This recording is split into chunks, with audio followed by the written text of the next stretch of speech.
20e circonscription électorale.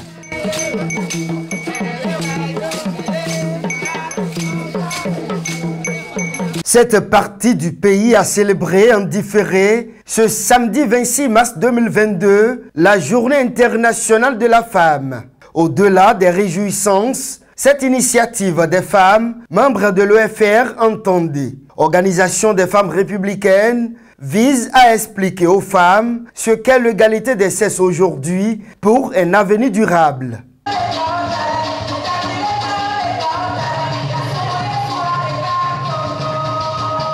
Avant tout propos, permettez-moi de saluer avec déférence celle qui représente pour nous, femmes du Bénin d'aujourd'hui, le symbole de la renaissance de l'identité de la femme.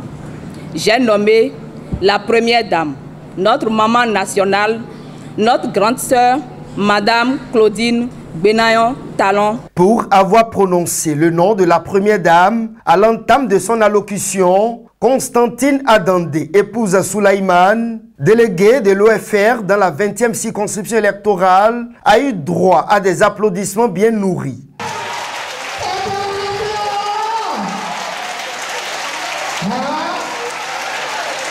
Le choix qui est porté sur notre commune, la commune d'Apro-Misrété, est dû à la perspicacité du premier responsable de ce parti, son Excellence Abdoulaye Biotchane, secrétaire général du parti, que je vous prie d'applaudir.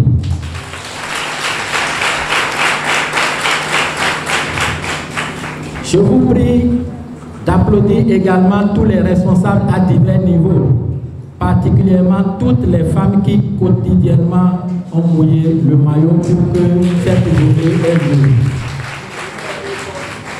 Je suis particulièrement heureux parce que cette journée qui est le début des activités de la femme dans notre commune va connaître son essor dans les prochains jours. Et c'est en cela que nous allons montrer notre volonté d'aller toujours de l'avant au sein de cette circonscription électorale. Même si cette fête se célèbre après le 8 mars, la déléguée de l'Organisation des femmes républicaines dans la 20e circonscription électorale s'en réjouit. La célébration de ce jour, bien qu'elle soit différée, représente pour nous le symbole de notre engagement à nous battre pour plus de droits et de responsabilités à l'égard de la femme. En effet, le 8 mars de chaque année, et ce depuis 1977, célébré comme étant la Journée internationale des droits des femmes. L'objectif de cette journée est de célébrer les avancées en matière de protection et de promotion des droits des femmes dans le monde. Depuis lors, nombreuses actions sont menées, aussi bien au niveau des Nations Unies qu'au niveau des différents pays, en vue de permettre à la femme de disposer d'un statut identitaire égalant celui de l'homme. Au niveau de notre pays, les gouvernants qui se sont succédés à la tête de notre pays ont tant bien que mal développé des actions éparses en faveur des femmes sans pour autant combler toutes leurs aspirations. Pour ces femmes, Patrice Talon est le président ayant véritablement pris à cœur le problème de la gente féminine. La palme d'or revient au gouvernement de son Excellence, le président Patrice Guillaume Talon, qui, dès son arrivée au pouvoir, a émis les premiers signaux quant à la prise en compte des aspirations profondes des femmes. Pour ce faire, plusieurs lois, textes de loi, ont été votés à l'Assemblée nationale en vue de protéger la femme et la fille. Vous en êtes tous témoins et les cas de condamnation des auteurs de violences basés sur le genre, notamment sur la femme, sont légion et font l'actualité tous les jours. À cela, il faut ajouter la promotion des femmes à tous les niveaux de notre société.